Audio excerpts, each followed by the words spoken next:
नमस्कार, मैं अमित सिंह आपका एसके बुक्स के ऑनलाइन प्लेटफॉर्म पे स्वागत करता हूं। आज के इस वीडियो में हम एसएससी जीडी कांस्टेबल की जो भर्ती है उसका जो हम सिलेबस जो कवर कर रहे हैं उसका मैथमेटिक्स का टॉपिक कवर करेंगे। जो हमारा लास्ट टाइम ने टॉपिक किया था वो था हमारा मेंसुरेशन का 2D का पार्ट 1 किया था, जिसमें हमने सारे टॉपिक कवर किए थे। हमने जितने तरह की आकृति हो सकती थी हमने वो देखा था, एक एक चीज़ का देखा था कि फॉर्मूलेस कैसे डेवलप हुए हैं और जो परिमाप है, क्षेत्रफल है, वो कैसे निकाले गए, आकृति क्या है। ठीक है, आज उनसे रिगार्डिंग हम क्या करेंगे, क्वेश्चंस करेंगे, क्योंकि हमने जो फॉर्मूलेस पढ़े थे, जो हमने कंसेप्ट क्लियर किया था, अब उसको क्लियर करने के लिए, थोड़ा और अच्छे साफ करने के लिए हमें ज़रूरी है वो क्वेश्चंस लगाएं। ठीक है, तो आई होप आपने वो क्लास देख ली होगी।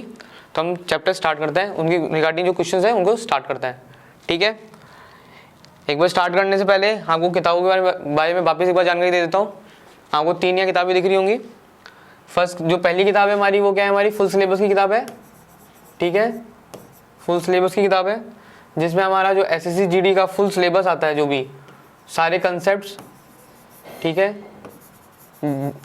सिर्फ मैथमेटिक्स ही नहीं, इसमें क्या है, सामान्य अध्ययन, गणित, हिंदी और तर्कशक्ति, सारे सब्जेक्ट जो आपके एसएससी जीडी में आते हैं वो सभी दे रखे हैं। उनकी संपूर्ण का जो पूरा फुल कवरेज है वो दे रखा है। साथ में 2011 से लेकर अब तक जितने भी क्वेश्चंस आए उनको क्या किया है, क्लासिफाइड किया है। कैसे किया है, उनको चैप्टर वाइज, टॉपिक वाइज और टाइप वाइज। ठीक है, जनरली क्या होता है, आपको बुक्स में क्या मिलेगा, आपको क्वेश्चंस आ देंगे कि हाँ 2011 से अब तक ये क्वेश्चंस आए हैं, ये मैथमेटिक्स के हैं, ये रीजनिंग है, ये ऐसे हैं। इसमें हमने क्या किया, इस बुक के अंदर आपके जितने भी क्वेश्चन हैं उनको टॉपिक वाइज कि ये इस टॉपिक से रिगार्डिंग है, ये इस टॉपिक से रिलेटेड है, ये इस चैप्टर से रिलेटेड है। तो 2011 से अब तक सारे जितने भी क्वेश्चन हैं उनको हमने ऐसे संकलन किया है। साथ में जो गणित और तर्कशक्ति के क्वेश्चंस हैं उनके लिए जो शॉर्टकट ट्रिक्स भी हो सकती हैं कि आप उनको शॉर्टकट ट्रिक से कैसे कर सकते थे, वो भी इसी बुक में आपको करा रखा है। साथ में एसएससी जीडी में जितने इसके अंदर कितने क्वेश्चन आपके एमसीक्यू वाले, 4000 से ज़्यादा क्वेश्चन हैं। कितने, 4000 से ज़्यादा इस किताब के अंदर आपको क्वेश्चन मिल जाएंगे। और साथ में जितने भी हमने क्वेश्चन कराए हैं इसमें उनकी संपूर्ण व्याख्या आपको इस बुक के अंदर मिल जाएगी। ठीक है, तो अगर सिर्फ एसएससी जीडी के लिए आपको एक बुक देखनी हो तो आपको ये एक बुक काफ़ी सफिशिएंट है जिसमें आपका पूरा सिलेबस आ जाता है। ठीक है, सेकंड बुक हमारी क्या है, आफ्टर प्रिपेयरिंग, क्या हमने जो कंसेप्ट किया उसके बाद हमको चाहिए कि आप पेपर लगाएं। और पेपर कैसे लगाएं, इंपॉर्टेंट क्या है कि पेपर वैसे लगाएं जैसे वो पेपर एक्चुअली में आपके सामने आता है। तो उस हिसाब से हमने पेपर सेट की बुक डिज़ाइन की है। ठीक है, पेपर सेट की बुक डिज़ाइन की है जिसमें आपको कितने 35 से ज़्यादा पेपर सेट आपको मिल जाएंगे। एंड वो पेपर कैसे डिज़ाइन है हमारे, जो जैसे हमारे मान लो रीजनिंग के कितने क्वेश्चन आते हैं, मैथ के कितने क्वेश्चन आते हैं, हिंदी के कितने आते हैं और जीके के कितने आते हैं। एंड पूरा प्रॉपर टाइम स्लॉट के साथ आपको इसके अंदर आपको पेपर दे रखा है। साथ में उन पेपर्स का ऑनलाइन वीडियो सॉल्यूशन दे रखा है। जैसे अभी मैं पढ़ा रहा हूँ ऐसे हमने पूरा पेपर आपको सॉल्व करके दिखाया हुआ है। तो आपको जो क्वेश्चंस होंगे उन क्वेश्चन को कैसे किया है, ठीक है, क्योंकि कई बार रिटर्न जो लिखा होता है सामने तो आपको समझ नहीं आता कि उसने इस चीज़ को लगाया कैसे। तो आपको हमने वीडियो सॉल्यूशन के माध्यम से उन क्वेश्चन को कराया है। तो आप वहाँ से आप अपनी हेल्प ले सकते हैं जो भी यहाँ भी आप क्वेश्चन में मदद चाहिए होगी। थर्ड बुक हमारी क्या है, टोटली डेडिकेटेड बुक है, किसके लिए, सिर्फ हमारी गणित के लिए। किसके लिए, गणित के लिए, एसएससी जीडी एमटीएस के लिए, जो हमारी प्रारंभिक अंकगणित के लिए सफिशिएंट है। इसमें आपको क्या कर रखा है, सारे क्वेश्चन जो हैं 2011 से लेके जीडी और एमटीएस दोनों के, सिर्फ जीडी के नहीं, जीडी और एमटीएस के 2011 तक के सारे क्वेश्चन इसमें डाल रखे हैं। ठीक है, chapter wise type wise again वही, साथ में उनका सॉल्यूशन दे रखा है, टॉपिक समझा रखा है। साथ में आपको इंपॉर्टेंट जो चीज़ होती है वो है मैथकट की शॉर्टकट ट्रिक्स। ठीक है, कि हमने कंसेप्ट तो पढ़ लिया पर कई बार क्वेश्चन करने में टाइम लगता है। ठीक है, आपको टाइम लगता है, तो वो टाइम कैसे बचे उसके लिए शॉर्टकट ट्रिक्स आपको इस बुक में मिल जाएंगी। तो एग्जाम पर्पज से आपको ये तीनों बुक ज़रूरी है लेना। ठीक है, ये आपकी सिर्फ मैथमेटिक्स के लिए है, ये बाकी दोनों बुक आपके एसएससी जीडी के लिए सफिशिएंट है। ठीक है, तो टॉपिक पे वापस आते हैं, स्टार्ट करते हैं क्वेश्चंस लगाना। ठीक है, तो पहला सवाल क्या है कि एक व्यक्ति ने एक ऐसा आयताकार भूखंड खरीदा, ठीक है, जिसकी लंबाई और चौड़ाई का अनुपात क्या है, 7:5।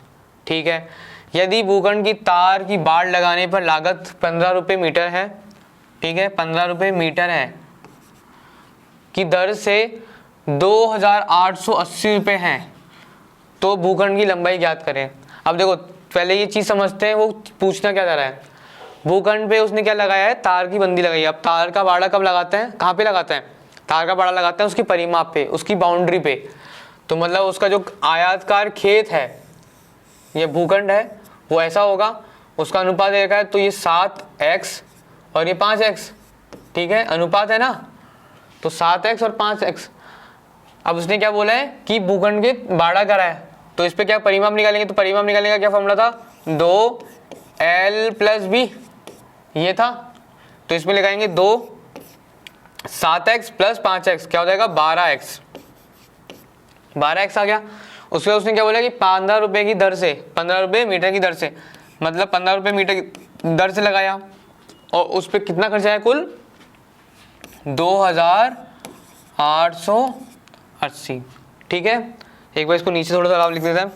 तो ये 2 दूनी 24x गुणा 15, तो कितना आ गया 2880। ये चीज़ समझ में आई, ठीक है। ये हमारा क्या हो गया, ये हमारा परिमाप हो गया उस भूखंड का, वो दर आ गई, किस दर पे वो तारबंदी कर रहा है, और कुल उसका कितना लागत लगा। ठीक है, यहाँ से हम क्या निकालेंगे, x निकालेंगे।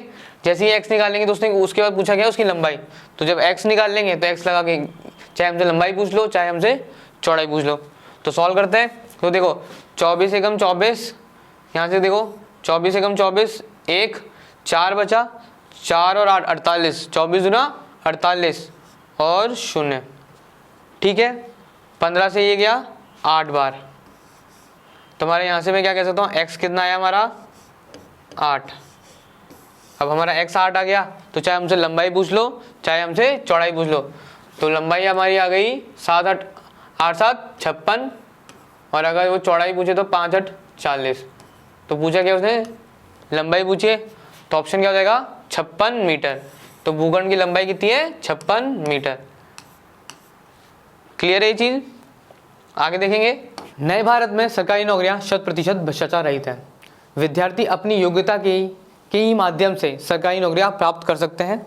छात्रों में कुछ जुनून, आपका कठोर परिश्रम ही आपको सरकारी नौकरियां प्राप्त करा सकता है। क्योंकि आप जब बाहर निकलते हो तो आपको छात्र बहुत दिख जाएंगे, साथ में आपको कोचिंग बहुत दिख जाएंगी, बस एक ही माध्यम है, वो है आपका कठोर परिश्रम, आपकी योग्यता, जो आपको सरकारी नौकरियां प्राप्त करा सकती है। ऑफलाइन कोचिंग सबसे उत्तम होगी, क्योंकि यहाँ पर आपको क्या है, एक एटमॉस्फेयर, पॉजिटिव एटमॉस्फेयर मिलता है, जो कि आपको केवल पढ़ाई पे ध्यान दिलवाता है, साथ में आपकी रोज की दिनचर्या से अलग होता है। साथ में अध्यापकों से आपका संपर्क बना रहता है, जो आपके डाउट क्लियर करने में हेल्प करता है। जब आप ऑफलाइन कोचिंग में होते हो तो आपको साथ के जो आपके आसपास के जो छात्र हैं, वो भी आपको एक कॉम्पिटिशन की एक पॉजिटिव फीलिंग देते हैं। आपको पता चलता है कि लोग कितनी तैयारी कर रहे हैं और आप कहाँ स्टैंड कर रहे हैं।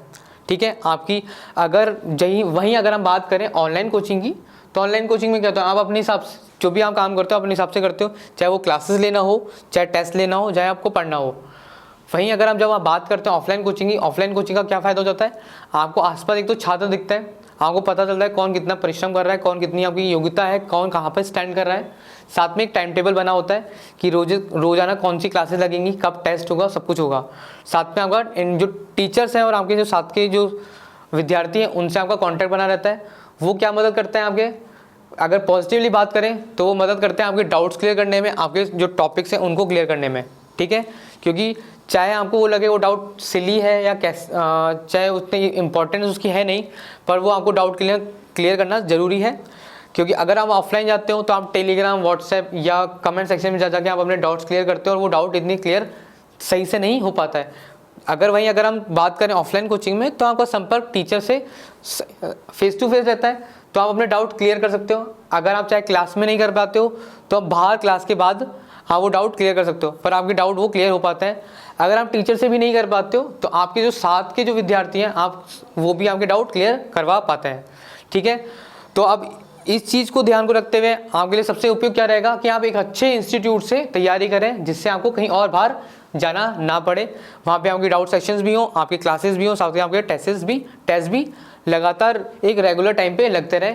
टाइम टू टाइम आपका सिलेबस कंप्लीट होता रहे, कि ऐसा ना हो कि आपका तैयारी 6 महीने की और वो सिलेबस 8 महीने जा रहा हो। तो एक अगर आप अच्छे इंस्टीट्यूट से आप तैयारी कर रहे हो तो आपको टीचरों की क्वालिटी अच्छी मिलेगी, आपका जो टाइम टेबल होगा, जो शेड्यूल होगा सब्जेक्ट का वो होगा, और साथ में आपके टाइम टू टाइम आपके क्या रहेंगे, टेस्ट लगते रहेंगे। तो उसके लिए सबसे इंपॉर्टेंट क्या है कि आप एक अच्छे इंस्टीट्यूट से तैयारी करें। हमारी संस्था में हॉस्टल है जहाँ पे विद्यार्थियों को कठोर अनुशासन का पालन सेना के रिटायर्ड अधिकारियों की देखरेख में करवाया जाता है। यहाँ पे विद्यार्थियों को स्मार्टफोन रखने की अनुमति बिल्कुल नहीं होती है, क्योंकि स्मार्टफोन से आपको क्या होता है, एक डिस्ट्रैक्शन होता है। 6 से 8 महीने की अगर आप तैयारी कर रहे हो तो आप कोशिश करें कि जो सोशल मीडिया हो, इंटरनेट हो, गेम्स हो, आप उनसे बिल्कुल दूर रहें, आप उनसे कटें, क्योंकि आपको वो डिसिप्लिन, आपको वो परिश्रम, आपका जो डिस्ट्रैक्शन जितना कम से कम होगा वही आपको तैयारी में मदद करेगा। क्योंकि आपका जो टाइम होगा वही आपका इंपॉर्टेंट है, सबसे इंपॉर्टेंट है आपका जो टाइम, क्योंकि दिन में आपके पास उतना ही टाइम है, वो हर विद्यार्थी के पास है। अब अपना टाइम आप कहाँ दे रहे हो वो इंपॉर्टेंट है। तो जो हम चीज़ आपके लिए कर सकते हैं वो है आपका स्मार्टफोन से आपकी दूरी। तो इसलिए हमारी कोचिंग संस्थान में आपको या हॉस्टल में हमारी स्मार्टफोन रखने की अनुमति बिल्कुल नहीं होती है। साथ में रात को प्रत्येक 40 से 50 लड़कों पर एक वार्डन उपलब्ध होता है, वो उनकी देखभाल का ध्यान रखता है, साथ में उनकी जो अनुशासन है उनका भी पालन करवाता है। पढ़ाने के लिए हम सक्षम अध्यापकों की एक टीम एसके बुक्स के लेखक श्री राम सिंह यादव के नेतृत्व में करवाई जाती है। साथ में उन्हीं के नेतृत्व में हमारी जो टीम है वो सिलेबस सिलेबस बनाती है, टाइम टू टाइम उनका जो टेस्ट होता है वो डेवलप होता है। हम हर विषय जो एसएससी जीडी में भर्ती के लिए महत्वपूर्ण है उसको हम विस्तार से हमारे ऑफलाइन सेंटर में पढ़ाते हैं। हम ऑफलाइन सेंटर में उन सवालों पे अधिक महत्व देते हैं जो एसएससी जीडी में भर्ती करवाने वाली जो संस्थान होती है, जो पूछ सकती है या पूछा गया है। ठीक है, आपका जो सब्जेक्ट है वो तो इस डिटेल विस्तार में आपको समझाया जाता है। साथ में जो सवाल होता है कि हर सब्जेक्ट में आपको पता होता है कि या आपको जो संस्थान पूछ सकती है, उन सवालों पे भी हम अधिक महत्व देते हैं जो संस्थान पूछ सकती है या पूछा गया हो पहले पुराने एग्जामों में। रेगुलर मीडियम पे आपके टेस्ट कराए जाते हैं और टेस्ट के माध्यम पे हम आपके जो कमज़ोर विषय हैं उनकी जानकारी लेकर आपको एक्स्ट्रा भी पढ़ाई कराई जाती है, आपको एक्स्ट्रा क्लासेस भी दी जाती हैं।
क्या बोल रहा है कि एक समबाहु त्रिभुज का परिमाप दे रखा है 36√3। समबाहु माने क्या है, तीनों भुजाएं बराबर, मतलब ए ए ए। ठीक है, तो परिमाप कितना हो जाएगा 3a और परिमाप दे कितना जाएगा 36√3।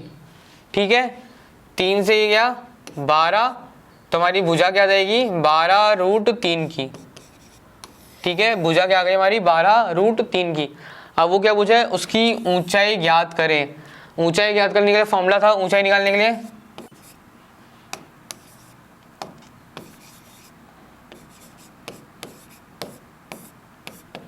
क्या था, √3/2 × a। ठीक है, तो इसका क्षेत्रफल निकालने के लिए फॉर्मूला क्या था, क्षेत्रफल के लिए एरिया निकालने के लिए था √3/4a²। ये 4 था यहाँ पे, जब क्षेत्रफल की बात कर रहे हैं तो √4 था, और जब अगर हमारा सिर्फ ऊंचाई की बात कर रहा है तो क्या है हमारा √3/2a। ठीक है, अब यहाँ पे a की वैल्यू डालेंगे तो a आ जाएगा हमारे यहाँ से √3/2, यहाँ पे क्या है 12√3। ठीक है, 2 से क्या ये 6, √3 क्या हो जाएगा 3, तो 6 × 18, तो ऊंचाई हमारी कितनी आ जाएगी 18। ठीक है 18 सेंटीमीटर। किस में चल रहा है हमारा, सेंटीमीटर में चल रहा है, तो ऑप्शन भी किस में आएगा 18 सेंटीमीटर। तो ऑप्शन क्या हो जाएगा, ऑप्शन ए। ठीक है, ऑप्शन क्या हो जाएगा, ऑप्शन ए। क्लियर है, आगे बढ़ेंगे। देखो अगर एक बार इसको याद आता है, अगर आपको फॉर्मूला याद नहीं है, अगर आपको फॉर्मूला याद नहीं है तो इसकी ऊंचाई कैसे निकालेंगे, ये ऊंचाई है। ठीक है, एक बार थोड़ा सा डायग्राम सही बना लेते हैं। अगर हमको फॉर्मूला याद नहीं है तो कैसे करेंगे, ये ए और ये भी ए। ठीक है, तो ये इसकी ऊंचाई होगी। अगर ऊंचाई है तो उसको बराबर हिस्सों में काटेगी।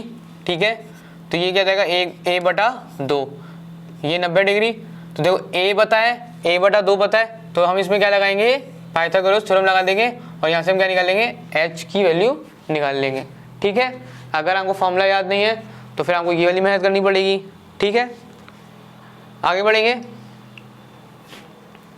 और वो मेहनत भी नहीं करनी पड़ेगी, पाइथागोरस थ्योरम लगाओ। यहाँ से हमको अगर ट्रिग्नोमेट्रिक फॉर्मूला पता है तो ये 60 डिग्री है, तो पी ये क्या जाएगा हमारा tan थीटा, तो h अपन A2 बराबर tan 60। ठीक है, क्या जाएगा यहाँ से, h अपॉन A बटा 2 बराबर tan 60 डिग्री। ठीक है, यहाँ से निकाल लो, यहाँ से आपको h की वैल्यू निकल जाएगी। ठीक है, तो तरीके आ गए, ये भी तरीका है, पाइथागोरस थ्योरम लगा लो या अपना ट्रिग्नोमेट्रिक फॉर्मूला लगा दो। ठीक है, आगे बढ़े। अगला क्वेश्चन देखेंगे, क्या बोल रहा है कि एक त्रिभुजाकार पार्क की भुजाएं दे रखी हैं 96, 110 और 146 मीटर। इसका क्षेत्रफल उस समचतुर्भुज मैदान के क्षेत्रफल के बराबर है जिसका एक विकर्ण 60 मीटर है। तो इसके दूसरे विकर्ण की लंबाई बताओ। देखो, जब भी हमें ऐसा दे रखा हो, 3 भुजाएं दे रखी हो, तो पहले हम ये मान के चलेंगे, फिर उसको प्रूव करने का देखेंगे। पहले ये मान के चलेंगे कि वो समकोण त्रिभुज बना रहा है, क्योंकि समकोण त्रिभुज का क्षेत्रफल निकालना, बाकी चीजें निकालना आसान है। ठीक है, बजाय कोई और चीज हो। देखो ये तो वो तो है नहीं, समबाहु त्रिभुज तो है नहीं, क्योंकि तीनों भुजाएं अलग हैं। तो हमारी या तो ये क्या लगाए, या तो समकोण त्रिभुज बने, या नहीं तो हम हीरोन फॉर्मूला लगाएं। ठीक है, तो पहले देखते हैं क्या ये हमारा समकोण त्रिभुज बनता है। समकोण त्रिभुज बनाने के लिए क्या होगा, ये होना चाहिए, क्या कह रहे हैं, 96 ये हो, 110 ये हो और 146 ये हो, क्योंकि जो कर्ण होता है हमारा वो क्या होता है, सबसे लंबा होता है। ये ध्यान रखेंगे, कर्ण हमारा सबसे लंबा होता है। इसका स्क्वायर करेंगे तो देखो, एक बार से ट्रिक देख लेते हैं। अगर इसका स्क्वायर करूंगा तो आखिरी में मेरा क्या आएगा, 6। आखिरी में मेरा क्या आएगा, 6। अगर इनका स्क्वायर करता हूँ तो देखो 6 का स्क्वायर 6 और इसका स्क्वायर करता हूँ तो क्या आएगा, 0। तो 0 + 6 मतलब थोड़ा थोड़ा मेरे को लग रहा है कि हाँ ये हो सकता है। एक बार इसको और प्रूव कर लेते हैं। ठीक है, 110 का स्क्वायर क्या जाएगा, 1 2 1 0 0। ठीक है, 96 का स्क्वायर क्या जाएगा, 36 81। ठीक है, 9 6 54 54 108, 6 8 3 11 2 और ये 9 9 2 1 6। ठीक है, 6 1 3 11 और ये 2। ठीक है, 2 1 3 1 6। ठीक है, ये हमारा आ गया। 14 6 का निकाल लेते हैं, 36 196 14 6 70 84 14 70 हाँ 84 84 8 168। ठीक है, 168। ठीक है, याद आएगा हमारा 168 यहाँ पे। तो 6 8 3 11 6 6 12 1 13 9 3 2 और ये 9 3 11 और ये 2। ठीक है, तो 2 1 3 1 6 मतलब ये चीज़ क्या कह रहा है, मेरे को कह रहा है कि ये मेरा समकोण त्रिभुज बना रहे हैं। तो मतलब ये जो भुजाएं दे रखी हैं क्या है, हमारी समकोण त्रिभुज भुजाएं की, समकोण त्रिभुज की भुजाएं हैं। ठीक है, तो अब हम इसके आगे कैलकुलेशन करते हैं। तो हमने जो बनाया है वो सही है। ठीक है, अब आगे बढ़ेंगे। अब इसके बाद उसने क्या दे रखा है कि वो एक हमारे किसके बराबर है, समचतुर्भुज के बराबर है। अब समचतुर्भुज बताने का तरीका बताया था मैंने कि जब भी समचतुर्भुज बनाना हो तो कैसे बनाएंगे, ऐसे। तो वो क्या कह रहा है कि एक विकर्ण तो क्या है, 60 है, तो मतलब ये तो 60 है, दूसरा उसने विकर्ण पूछा है तो ये 60 है, तो ये से इतना सा कितना जाएगा, 30 का। ठीक है, इसका क्षेत्रफल किसके बराबर है, ठीक है, यहाँ पे इसका क्षेत्रफल निकालेंगे तो क्या जाएगा, 1/2 लंब गुणा आधार। तो लंब गया 110 गुणा आधार क्या है 96, इसका क्षेत्रफल कैसे निकालते हैं, 1/2 विकर्णों का गुणनफल, तो विकर्णों का गुणनफल तो क्या जाएगा हमारा 60 गुणा D2, ठीक है ना। पहला तो पता है तो दूसरा निकालना है, क्लियर है। तो 1/2 से 1/2 कट गया, 0 से हमारा 0 कट गया, 6 से हमारा क्या 1, 3 और ये 6, ठीक है। तो D2 की वैल्यू क्या है हमारी 16 गुणा 11, यह आ जाएगा हमारा 176। तो दूसरे विकर्ण की लंबाई हमारी कितनी है 176 मीटर, ठीक है, क्लियर है। तो ऑप्शन का जाएगा ऑप्शन सी। आगे बढ़ेंगे। एक समकोण त्रिभुज की भुजाओं की लंबाई दे रखी है 5, 12, 13। हमने ट्रिपलेट देखी थी, ये वही है।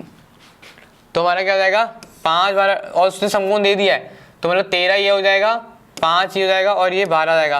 पर ये अनुपात में है तो ये x और ये भी x, ठीक है। और इसका परिमाप क्या देखा है 90 सेंटीमीटर का, मतलब तीनों को जोड़ेंगे तो 15, 12, 13, 25, 25 और 3, 5, 30, 30x किसके बराबर है हमारा 90 के बराबर, ठीक है ना। परिमाप निकालना है तो परिमाप क्या होता है तीनों भुजाओं का योग, तो यहाँ से हमारा x कितना आ जाएगा 3। तो मतलब ये क्या कह रहा है, ये 39 है, ये 36 है और ये कितना है 15 है। ये चीज़ें क्लियर, तीनों भुजाएं आ गई। अब वो क्या बोल रहा है त्रिभुज का क्षेत्रफल निकालो। त्रिभुज का क्षेत्रफल निकालने का था क्या 1/2 लंब गुणा आधार, लंब क्या है हमारा 15, आधार क्या है हमारा 36, 18, 15 गुणा 18 यह आ जाएगा 18, 110, 270 सेंटीमीटर स्क्वायर, ठीक है। तो हमारा क्षेत्रफल कितना आ जाएगा 270 सेंटीमीटर स्क्वायर। ऑप्शन कौन सा जाएगा, ऑप्शन सही, ऑप्शन सी, ठीक है। सही उत्तर क्या जाएगा ऑप्शन सी। आगे बढ़े। अगला सवाल क्या दे रखा है कि जब एक तार को मोड़कर वृत्त बनाया जाता है तो यह 18,634 सेंटीमीटर का क्षेत्रफल घेरता है, ठीक है। तो मतलब क्या हो जाएगा पाई आर स्क्वायर किसके बराबर है 18,634, ठीक है। इसी तार को एक आयत बनाने के लिए मतलब क्या करा है, एक तार था उसको मोड़ के वृत्त बनाया गया, अब उसी तार को जोड़ के क्या बनाया गया है एक आयत बनाया गया है जिसकी भुजाओं का अनुपात क्या है 5:6। तो ये 5x और ये 6x, ठीक है। अगर तार को तोड़ के उसने क्या बनाया है आयत बनाया, मतलब क्या कह रहा है कि जैसे मान लो कि एक रिबन है आपके हाथ में, हमने उससे क्या बनाया वृत्त बना, अब उसी से हमने क्या बनाया है हमारा आयत बनाया। तो मतलब क्या कहना चाह रहा है कि जो उसका परिमाप जो परिधि थी वृत्त की वही किसके बराबर हो जाएगी हमारे जो आयत का परिमाप है उसके बराबर। तो क्या कहेंगे कि 2 पाई आर किसके बराबर है 6 पंजे 11, 11 दूनी 22 x के बराबर है, ठीक है। किसके बराबर है 22 x के बराबर है, ठीक है।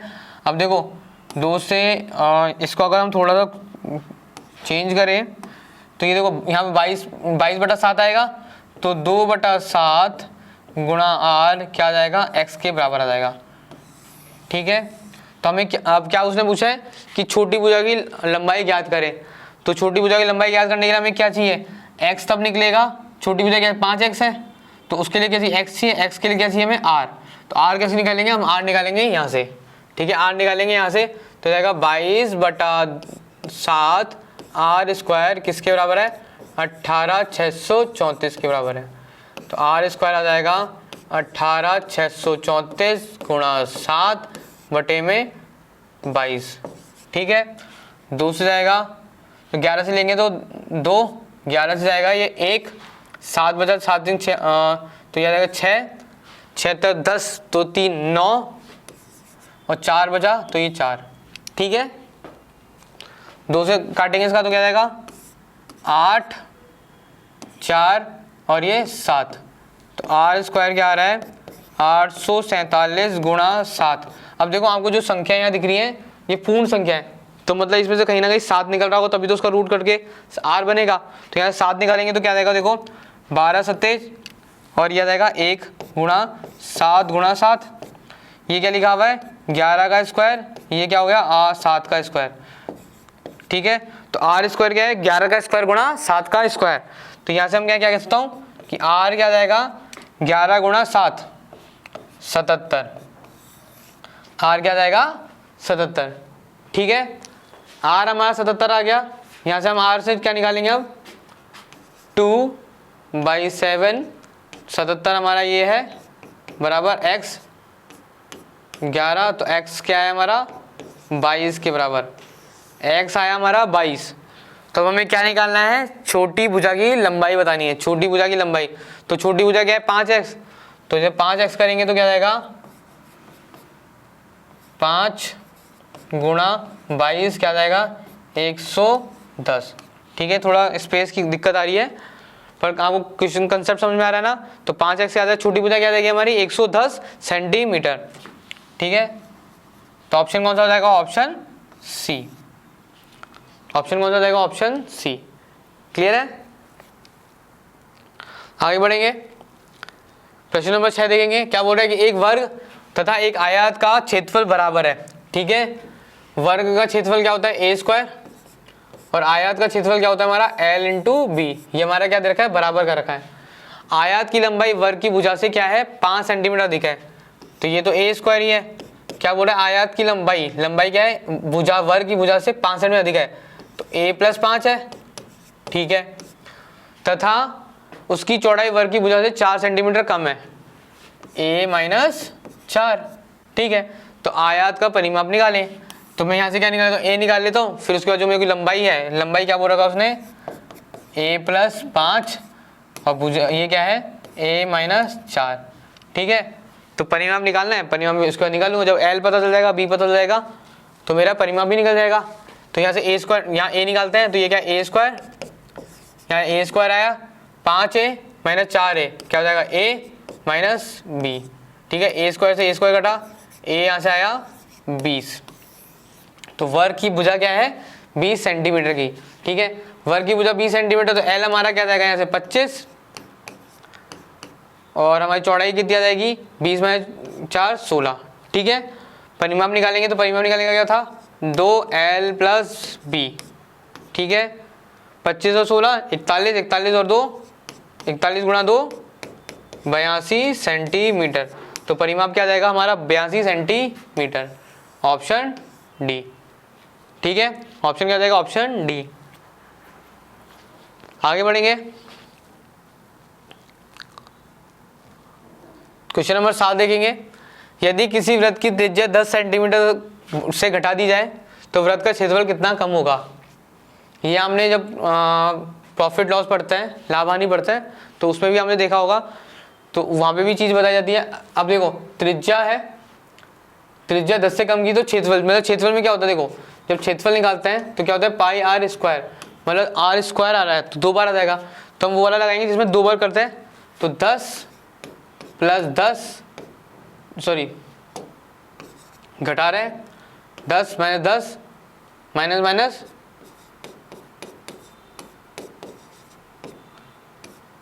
एक, यह आ जाएगा -20 + 1 यह आ जाएगा -19। तो क्षेत्रफल में कितनी गिरावट आएगी हमारी 19% की गिरावट आएगी। तो ऑप्शन क्या जाएगा, ऑप्शन डी। अगर ये नहीं है तो हम कैसे करो, मान के चलते हैं हमारा त्रिज्या क्या थी हमारी 10 से क्या हो गई 10% करिए ना तो 9 हो गई। तो यहाँ से क्षेत्रफल अगर निकालेंगे तो पाई एक बार चले छोड़ दो, तो यहाँ जाएगा 100 और ये आ जाएगा हमारा 81। तो कितनी की गिरावट आई है हमारी 19 की गिरावट आई है, ठीक है। पाई तो नॉर्मल रहेगा तो पाई तो वैसे बाहर आ जाएगा, ये आ जाएगा ना पाई r स्क्वायर रहता है। तो गिरावट कितने की पाई 100 - 81, तो ये आ जाएगा हमारा, और पाई पाई हमारा रहेगा तो क्या जाएगा पाई गुणा 19। तो ये तो हमारा कांस्टेंट वैसे भी है तो उससे कोई फर्क पड़ भी नहीं रहा। तो हमारा क्षेत्रफल में कितनी की गिरावट आएगी 19% की गिरावट आएगी, ठीक है। अगला क्वेश्चन देखेंगे हमारा क्वेश्चन नंबर 8। 50 मीटर भुजा वाले एक वर्गाकार खेत में 750 किलोग्राम चावल का उत्पादन होता है, ठीक है। मतलब 50 सेंटीमीटर का ये खेत है वर्गाकार, तो मैंने उसके क्षेत्रफल में ही उग रहा होगा, कितना हो रहा है 750, ठीक है। तो अगर 100 मीटर के भुजा वाले में 100 मीटर के, तो उसमें कितना उत्पादन होगा ये बताना है हमें। ठीक है, यही बताना है हमें। अब ये ना कर देना कि देखो भुजा 50 से 100 कर दी है तो 750 से क्या हो जाएगा, डबल हो जाएगा और 1500 हो जाएगा, और ये क्या हो जाएगा हमारा आंसर क्या हो जाएगा, गलत हो जाएगा।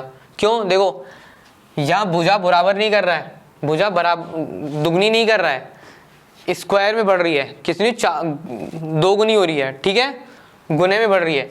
पहले क्या होता है, एरिया जब निकालते हैं तो क्या होता है, ए स्क्वायर होता है, तो अब क्या होता है, अब उसने डबल कर दिया है तो 2a, तो इसका स्क्वायर तो 4 गुना हो जाएगी। क्या हो जाएगी, 4 गुना हो जाएगी। पहले 50 थी अब 100 हो गई, पहले क्या थी 50 थी, अब क्या हो जाएगी 2 गुना 50 है, मतलब दुगनी है ना, तो ये जाएगा 4 गुना 50 का स्क्वायर, मतलब क्या हो रहा है 4 गुना हो जाएगी। तो क्या हो जाएगा, पहले 750 थी तो उसको 4 गुना कर देंगे तो क्या हो जाएगा 750 गुणा 4 क्या हो जाएगा 3000 किलोग्राम। तो कितना उत्पादन करेगा वो, 3000 किलोग्राम। ठीक है, क्लियर है ये चीज। आगे देखेंगे क्वेश्चन नंबर 9, एक आयत और एक समबाहु त्रिभुज का परिमाप समान है। मतलब क्या कह रहा है, देखो ये हमारा आयत है एल बी और एक समबाहु त्रिभुज है जिसकी तीनों भुजाएं क्या होती है, बराबर होती हैं। क्या बोल रहा है, उनका परिमाप समान है, तो मतलब 2l + b किसके बराबर है, 3a के। ठीक है, ये चीज देखिए। अब क्या बोल रहा है कि आयत की एक भुजा त्रिभुज की भुजा के बराबर है। मैं किसी को भी बराबर कर लेता हूँ, मैं b को क्या कर देता हूँ, बराबर कर देता हूँ। एक भुजा बराबर करनी है तो 2l + a किसके बराबर है, 3a के हैं। ठीक है, तो 2l + 2a बचेगा और यह आ जाएगा 3a, ये इधर जाएगा तो ये हो जाएगा 2l = a। तो जो हमारी भुजा है a हमारी किसके बराबर जाएगी, 2l के बराबर, और b हमारा किसके बराबर है, a के बराबर। ठीक है, तो उसने क्या बोला है कि आयत और त्रिभुज के क्षेत्रफल का अनुपात क्या होगा। ठीक है, क्षेत्रफल का अनुपात किस किस के पहले देखेंगे, आयत और त्रिभुज। तो आयत ऊपर आया, बटे में क्या है, त्रिभुज। ठीक है, आयत का क्षेत्रफल निकालेंगे तो क्या होता है, l × b, और ये क्या होता है √3/4 a²। ठीक है, l क्या है हमारा यहाँ पे, a/2, l यहाँ से क्या आ जाएगा a/2, और b हमारा क्या है a। ठीक है, यहाँ से हमारा क्या आएगा √3/4 a²। तो देखो a से a ये कटा और ये कट गया। ठीक है, फिर ये क्या आया, 4 ऊपर गया, बटे में √3 आया, और यहाँ पे क्या आया 2, तो 2 से ये 2 कटा, तो ये आया हमारा अनुपात 2/√3, या कहें 2/√3।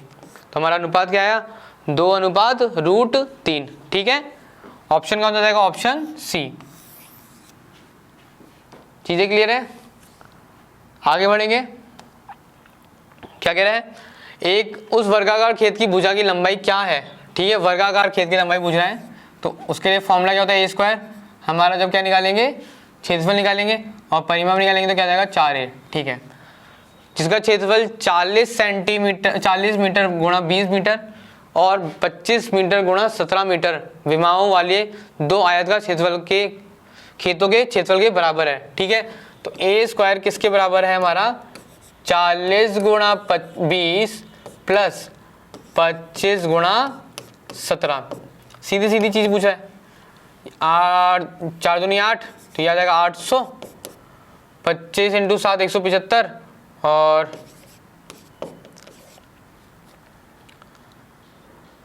10। ठीक है, और 175, 5 7 5 12, 425। ठीक है, तो 425, तो यहाँ से हमारा क्या जाएगा, हमारा दोनों आयत का खेतों का क्षेत्रफल कुल मिला के क्या जाएगा 1225, और ये हमारा क्या है a²। अब देखो अगर आपको यहाँ से वो याद नहीं है कि स्क्वायर क्या है तो कोई दिक्कत नहीं है, आपको आखिरी में क्या दिख रहा है यहाँ पे 5। 5 कब आएगा? जब किसी भी अंक का हम स्क्वायर करते हैं और अगर अंत में 5 है, अगर उसका स्क्वायर करेंगे तब भी हमारा क्या आएगा? हमेशा 5 आएगा। तो ऑप्शन देख के देखोगे आपको दिख जाएगा 35 का, ये हमारा क्या होता है? स्क्वायर 1225। नहीं पता है तो इसको कैसे करते हैं? देखो, जब आखिरी में 5 हो तो उसका स्क्वायर निकालने का तरीका क्या है? जैसे 35 लिखा हो तो इसकी अगली संख्या क्या है? 4, तो 3 गुणा 4 क्या हो जाएगा? 12, और आखिरी में अगर 5 है उसको क्या करते हैं? आखिरी में उसको कर देंगे 25। ठीक है, तो 1225, तो यहाँ से ए आ जाएगा हमारा 35। ठीक है, तो भुजा कितनी है हमारी? 35 मीटर की। ठीक है, इसलिए मैंने स्टार्टिंग में आपको बोला था, लास्ट क्लास में भी बोला था, मैं वापस रिपीट कर देता हूँ कि जब भी आप अगर मेंसुरेशन क्वेश्चन कर रहे हो तो आपको स्क्वायर और क्यूब याद रहने चाहिए, तो आपको बहुत मदद हो जाएगी। ठीक है, तो हमारी भुजाएं कितनी है? हमारी वर्गाकार की 35 मीटर की। ठीक है, और अगर आपको वो भी याद नहीं है तो आप कोशिश करो आपको ट्रिक्स बताऊं कि किसके अंत में क्या होने से क्या आएगा। ठीक है, कि अगर 2 होगा तो 2 का स्क्वायर करने पे क्या आएगा? 4 आएगा। 4 का स्क्वायर करने पे आखिरी अंत में क्या आएगा? 6 आएगा। ठीक है, क्योंकि कई बार आप सिर्फ कैलकुलेशन करते हो ना, गुणा करोगे तो आपको आखिरी में तब भी चीज़ें दिख जाएंगी। ठीक है, क्लास एंड होने के बाद मैं आपको एक जरूर ट्रिक जरूर बताऊंगा, उससे आपको बहुत चीज़ों में मदद आएगी। ठीक है, आगे बढ़ते हैं। एक समकोण समद्विबाहु त्रिभुज का परिमाप दे रखा है 2 प्लस रूट 2, तो उसका क्षेत्रफल क्या होगा? ठीक है, उसने क्या बोला? एक तो समकोण है, पहले तो वो एक समकोण है। ठीक है, और साथ में क्या है? समद्विबाहु है। तो देखो, सबसे लंबी भुजा तो ये होती है, तो ये हम दोनों की ये क्या है? ये और ये भुजा बराबर है और ये उसका रूट है। तो ये अगर बराबर है तो मैं क्या लिख सकता हूँ? इसको x ले सकता हूँ, इसको भी x लेता हूँ, और ये क्या हो जाएगा मेरा? पाइथागोरस लगाऊंगा तो x square plus x square बराबर कर्ण का स्क्वायर। ठीक है, तो ये आ जाएगा d हमारा किसके बराबर आ जाएगा? 2x square root 2x। ठीक है, मेरा क्या आ जाएगा? Root 2x। तो अब ये क्या आ जाएगा मेरा? Root 2x। अब उसने क्या बोला? इनका परिमाप क्या है? 2 प्लस रूट 2। परिमाप निकालेंगे, यहाँ से निकालेंगे, आएगा 2x प्लस रूट 2x, और ये किसके बराबर है हमारे? 2 प्लस रूट 2 के। यहाँ से मैं x कॉमन निकालूंगा तो क्या जाएगा? 2 प्लस रूट 2, और वहाँ पे भी क्या जाएगा? 2 प्लस रूट 2। ठीक है, तो मतलब क्या कह रहा हूँ? ये कट गया, तो मेरा यहाँ से x क्या है? 0 नहीं 1। ठीक है, बहुत लोग ये गलती कर देते हैं कि दोनों से बराबर कट गया तो आंसर क्या जाएगा? 0 नहीं, ये क्या जाएगा? 1। ठीक है, तो मेरा x क्या है? 1। तो मेरी भुजा क्या थी? मतलब ये 1, ये 1, ये 1, और ये क्या जाएगा? रूट 2। अब वो क्या पूछा है हमारा? उसका क्षेत्रफल क्या होगा? क्षेत्रफल क्या था हमारा? 1/2 लंब गुणा आधार, 1 गुणा 1 क्या जाएगा हमारा? 1/2 सेंटीमीटर स्क्वायर। ठीक है, तो हमारा क्षेत्रफल कितना जाएगा? 1/2 सेंटीमीटर स्क्वायर, ऑप्शन बी। चीजें क्लियर है? आगे बढ़ेंगे। यदि किसी वृत्त की परिधि का उसके व्यास से 16.8 सेंटीमीटर अधिक है। ठीक है, वृत्त की परिधि क्या होती है हमारी? 2πr। ठीक है, और उसका व्यास से अधिक कितना है? 16.8। क्या मैं 2r को क्या लिख सकता हूँ? d लिख सकता हूँ, तो पाई d माइनस डी क्या देगा? 16.8। ठीक है, 22/7d माइनस डी 16.8। 22 माइनस 7 कितना होता है? 15। ठीक है, 15d/7 बराबर 16.8। तो यहाँ से d क्या जाएगा हमारा? 16.8/15। ठीक है, उसके बाद उसने क्या पूछा है? तो उस वृत्त की लगभग परिधि क्या होगी? d पता चल गया। उसके बाद उसने क्या पूछा है? उसका ही परिधि क्या कितनी होगी? पाई डी होगी हमारी परिधि, तो 22 गुणा 7, डी हमारा क्या लिखा हुआ है? 16, यहाँ पे 7 आएगा गुणा में। ठीक है, तो 16.8 गुणा में 7/15, तो 7 से 7 कट गया। ठीक है, 7 से 7 कट गया। बाकी ये लिखा हुआ है 8 से 14 15। देखो 3 से जा रहा है, देखो इसका डेसिमल हटाया 0, 3 से जा रहा है, ये मैं क्या? 3 से गया तो 5 और 0, 3 से गया 5 और ये 6। ठीक है, 2 से क्या? ये हमारा 22 गुणा 56/15। 50 गुणा 2 गुणा 2। अब ये क्यों किया? क्योंकि बटे में क्या आ जाएगा हमारा 100 आ जाएगा। तो जो भी ऊपर आंसर आएगा उसमें क्या करना है, बस 2 डेसिमल आगे खिसका देंगे। ठीक है, तो ये आ जाएगा हमारा 22 गुणा 112 बटे में 100। 112 का दूना कितना होता है? 224। 224 4 6 4 2 और 2 डेसिमल लगा देंगे तो क्या जाएगा ये, तो 24.64। तो ऑप्शन देखेंगे हमारा कहाँ जाएगा? 24.64। 24.64। ठीक है, हमारा क्या हो गया? ऑप्शन क्या जाएगा? 24.64। अब एक ट्रिक देखते हैं। देखो अब हमको ये चीज़ें करनी थी, पर आपको एक चीज़ पता है कि जो पाई होता है मेरा, उसमें क्या होता है? पाई क्या होता है? 2 गुणा 11 बटा 7। मतलब जो मेरी संख्या होगी वो 11 से पूरी भाग जा रही होगी। तो देख लेते हैं एक बार। 2 4 6, 6 और 4 10 नहीं जा रहा। 2 4 6, 6 4 10 नहीं जा रहा। 2 और 6 8, 4 और 4 8, दोनों का क्या आ रहा है? 0 आ गया। 2 दूनी 4, 6 4 10 नहीं जा रहा। तो कौन सा ऑप्शन से सेटिस्फाई कर रहा है? Option B. ठीक है, ये भी एक ट्रिक होती है आपको क्वेश्चन सॉल्व करने की मेंस्ट्रुएशन में, कि जब आपको ऐसे क्वेश्चन हो तो जब वृत्ताकार हो गए, आपका बेलन हो गया, आपका गोला हो गया, आपका शंकु हो गया, उनमें क्या आता है? पाई आता है। अगर आपको आंसर सीधा स्ट्रेट फॉरवर्ड दिख रखा है कि नंबर अंक पूर्ण अंक हैं, तो आपको क्या पता है कि वो संख्या 11 से पूर्ण भाग दे रही होगी। तो आपको बस ऑप्शन वो देखना है जिसमें वो 11 से भाग जा रहा है। ठीक है, कई बार होता है कि 2 ऑप्शन भी 11 से भाग जाते हैं, 3 भी जाते हैं, तो आपको क्या दिखता है? और भी ऐसे चीज़ आएंगी गुणा में। जैसे 22 है तो यहाँ पे 7 कट गया तो या 8 आ रहा है या 4 आ रहा है, वो भी आपको चीज़ें दिख जाएंगी। देखो जैसे यहाँ पे 8 से भाग जा रहा है, ठीक है, 8 से भाग जाएगा तो क्या हो? देखो आखिरी 2 संख्या किससे जानी चाहिए? 8 से भाग जानी चाहिए, तो हमारी जा रही है। तो 4 से भाग लेंगे तो आखिरी 2 संख्या 4 से भाग जा रही है साथ में, तो 11 से भी आ गया और 4 से भी आ गया। ठीक है, क्लियर? तो ऑप्शन क्या जाएगा? Option B. ये चीज़ें हमने की, ये प्रॉपर मेथड है सॉल्व करने का, ट्रिक से करने का, वो भी मैंने आपको बता दिया। अगला देखेंगे, 10 मीटर चौड़ाई की एक गली है, बी 200 मीटर और 180 मीटर माप वाले आयतकार मैदान के को घेरती है। मैदान है हमारा कितने का? ये हमारी लंबाई है 200, ठीक है, और चौड़ाई कितनी है हमारी? 180 की, और मैदान के बाहर कितनी है? 10 मीटर की हमारी क्या है? रोड बना रखी है एक। ठीक है, तो पथ का क्षेत्रफल क्या होगा? पथ का क्षेत्रफल निकालेंगे। देखो क्या है, या तो अब क्या करें, इसकी लंबाई अब क्या हो जाएगी? 200, 10 यहाँ से बढ़ा, 10 वहाँ से बढ़ा, तो ये जाएगा 220 हो जाएगी, और वो 180 से क्या हो जाएगा हमारा? 10 बढ़ेगा तो 200। ठीक है, पहले इसका क्षेत्रफल निकालेंगे, फिर इसका क्षेत्रफल निकालेंगे और उन दोनों को माइनस कर देंगे तो हमारे क्या जाएगा? उसका क्या जाएगा? हमारा पथ का क्षेत्रफल आ जाएगा। ठीक है, तो करेंगे, इन दोनों को गुणा कराए तो क्या आएगा? 18 दूनी 36, 3 6 0 0, 18 दूनी 36, ठीक है, 1 2 3 माइनस 22 दूनी 44 0 0 0। तो इन दोनों के अंतर कितना हमारा आ रहा है?